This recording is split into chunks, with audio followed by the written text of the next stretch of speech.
அனைவருக்கும் வணக்கம். அர்ச்சுனா ராமநாதன் அவர்கள் ஒரு மருத்துவராக இருந்த போதும் பல்வேறு பிரச்சனைகளை சுட்டிக்காட்டி அந்த பிரச்சனைகளை சுட்டிக்காட்டி, அதாவது மக்களினுடைய அடிப்படை பிரச்சனைகளை சுட்டிக்காட்டி மக்கள் மத்தியில் ஒரு ஒரு ஒரு ஒரு மிகப்பெரிய தலைவனாக மாறி யாழ் மாவட்ட மக்களினுடைய விருப்பத்திற்கு அமைவாக பாராளுமன்றம் சென்றிருக்கின்றார். எனவே பாராளுமன்றத்தில் தற்போது ஒரு அரசியல்வாதியாக செயற்பட்டிருக்கின்றார். மருத்துவனாக அரசியல்வாதியாக செயற்பட்டாலும் அவர் வாழ்க்கையின் இன்ப துன்பங்களை நன்கு விளங்கியவராக, ஒரு ஞானம் பெற்ற முனிவருக்கு சமனாக அவருடைய செயற்பாடுகள், அதாவது எதிர்கால, நிகழ்கால, இறந்த கால அனைத்து விடயங்களையும் அறிந்த ஒரு ஆற்றல் படைத்தவராக அவருடைய செயற்பாடுகள் காணப்படுகின்றது. அவர்களுடைய கருத்துக்கள் சில சந்தர்ப்பங்களில் ஒரு ஞானிக்கு சமனாக, ஒரு முற்றும் திறந்த ஞானிக்கு சமனான கருத்துக்களை அவர் வெளியிட்டிருக்கின்றார். அந்த அடிப்படையில் வாழ்க்கை ஒரு சிறிய வட்டம்.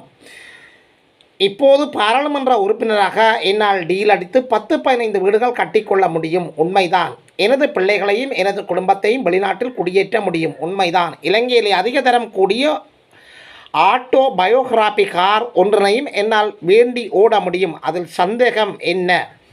இவ்வாறு அவர் தன்னுடைய கருத்தை கூறிக்கொண்டே செல்கின்றார். நான் ஆரம்பத்தில் சொன்னது போல அர்ச்சுனா ராமநாதன் அவர்கள் மருத்துவராக, சாதாரண மனிதனாக, மருத்துவராக, அரசியல்வாதியாக, முற்றும் திறந்த முனிவராக அவருடைய செயற்பாடுகள் காணப்படுகின்றன. உண்மையில் இது ஒரு மிகப்பெரிய ஒரு ஒரு வரவேற்பாக காணப்படுகிறது. அர்ச்சுனா ராமநாதன் தமிழ் மக்களுக்கு கிடைத்த ஒரு பொக்கிஷமாகத்தான் இந்த விடயம் பார்க்கப்படுகின்றது. எனவே இது போன்ற காணொலிகளை நீங்கள் பார்ப்பதற்கு, எமது காணொலிக்கு நீங்கள் புதியவராக இருந்தால் அல்லது எமது காணொலியை சப்ஸ்கிரைப் பண்ணால் தொடர்ந்து பார்ப்பவராக இருந்தால் தயவு செய்து சப்ஸ்கிரைப் பண்ணுங்கள், ஷேர் பண்ணுங்கள், கமெண்ட்ஸ் பண்ணுங்கள், லைக் பண்ணுங்கள், நல்ல கருத்துக்களை எழுதுங்கள். அருகில் இருக்கிற பெல் ஐக்கோனை கிளிக் பண்ணி நாங்கள் போடுகின்ற காணொலிகள் அனைத்தையும் உடனுக்குடன் பார்க்கக்கூடியவாறான அந்த நோட்டிஃபிகேஷனை ஏற்படுத்தி கொள்ளுங்கள். அர்ச்சுனா ராமநாதன் அவர்கள் முற்றும் திறந்த ஞானிக்கு ஒப்பாக அவருடைய இறந்த கால, நிகழ்கால, எதிர்கால சம்பவங்களை உள்ளடக்கியதாக ஒரு கருத்தொன்றை வெளியிட்டிருக்கின்றார். அதாவது வாழ்க்கை ஒரு சிறிய வட்டம். இது சம்பந்தமாக விரிவாக உங்களுடன் கதைக்கலாம் என்று நினைக்கின்றேன். அவர் கூறிய அந்த வாழ்க்கை சிறிய வட்டம் என்ற கருத்தை நான் உங்களுக்கு அப்படியே தருகின்றேன். வாழ்க்கை ஒரு சிறிய வட்டம். இப்போது பாராளுமன்ற உறுப்பினராக என்னால் டீல் அடித்து 10-15 வீடுகள் கட்டிக்கொள்ள முடியும், உண்மைதான். எனது பிள்ளைகளையும் எனது குடும்பத்தையும் வெளிநாட்டில் குடியேற்ற முடியும், உண்மைதான். இலங்கையிலேயே அதிக தரம் கூடிய ஆட்டோ பயோகிராபி கார் ஒன்றினை என்னால் வேண்டி ஓட முடியும், அதில் சந்தேகம். ஆனால் ஒரு தருணம் வாழ்க்கையில் வரும். இவையெல்லாம் வாழ்க்கை என்பது ஒரு முறைதான் வரும், திரும்ப திரும்ப வராது என்ற கருத்தை இந்த இடத்துல கூறுகின்றார். அந்த தருணத்தில் நிழல்களாகி போக இமைகள் மெதுவாக மூடும் போது இடையே தெரியும் விழிகளில் ஒன்று மட்டுமே உங்களால் அந்த கடைசி நிமிடத்தில் ஞாபகம் வைத்திருக்க முடியும் என நான் நம்புகின்றேன். அதுதான் உங்களை இந்த நிமிடத்தில் இருந்து சாகும் நிமிடம் வரை நகர்த்தக்கூடிய சந்தோஷம். மக்களுக்காக நான் என்ன செய்திருக்கிறேன் என்று கேள்வி கேட்கும் கேள்விக்குறி. என்னை பொறுத்த வரைக்கும் என் குடும்பத்துக்குரிய அடிப்படை வசதிகளை ஏற்படுத்திவிட்டேன்.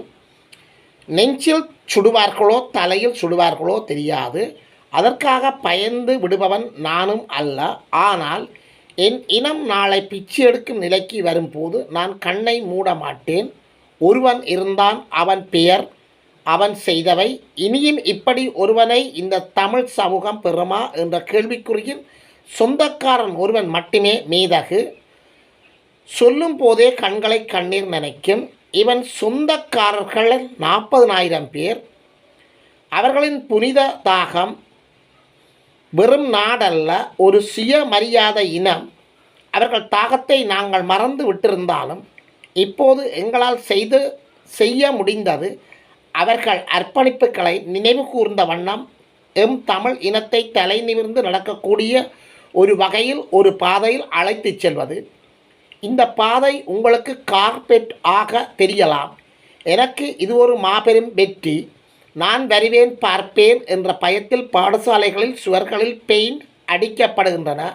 அங்கே அடித்த டிசிசி மீட்டிங்கில் அடுத்த டிசிசி மீட்டிங்கில் முழுவதுமாக அப்பட்டமாக மக்களிடம் போட்டு விடுவேன் என்ற பயத்தில் பாதைகள் செப்பனிடப்படுகின்றன.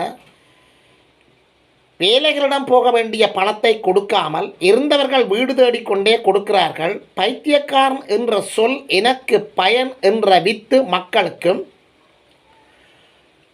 மனதால் வறியவனாக காயப்படுத்தப்பட்டவனாக எழுதுகிறேன். பைத்தியனாகவே இருந்துவிட்டு போகிறேன். என் இனத்தின் பாதைகளை செப்பனிட்டு கொடுங்கள். என் இனத்துக்கான தண்ணீரை அரசியல் கொண்டு பிரிக்காதீர்கள். விரும்பினால் நான் இறந்த பிறகு என் படத்தை ஒரு கதிரையில் வைத்து டிசிசி மீட்டிங்கை நடத்தி கொள்ளுங்கள். பாதைகள் செப்பனிடப்படட்டும். கள்வர்கள் வழக்கு போட்டு கொள்வார்கள். துரோகிகள் என்னை பைத்தியம் என்று சொல்வார்கள். என் படத்துக்கு நானே தூற்றட்டும். போற்றட்டும்.